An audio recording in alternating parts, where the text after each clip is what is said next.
Star प्रवाहावरील घरोघरी मातीच्या चुली ही नात्यांना जोडून ठेवणारी मालिका सध्या प्रेक्षकांना विशेष भावतीये।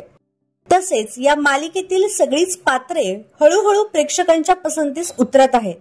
यातीलच एक महत्त्वपूर्ण अभिनेता आहे सुप्रसिद्ध ज्येष्ठ कलाकाराचा मुलगा। चला तर पाहूयात कोण आहे हा अभिनेता व संपूर्ण माहिती। तर मालिकेत सौमित्रची भूमिका साकारत पुन्हा एकदा चर्चेत आलेला अभिनेता म्हणजे आशुतोष पत्की। त्याने आजवर विविध अंगी भूमिका साकारत आपल्या अभिनयाने प्रेक्षकांची मने जिंकली आहेत। विशेष म्हणजे आशुतोषचे वडील अशोक पत्की हे देखील कलाविश्वात कार्यरत आहेत।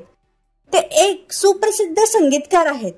त्यांनी आजवर अनेक मराठी, हिंदी चित्रपटांना, जाहिरातींना व दूरदर्शन मालिकांना संगीत दिले आहे।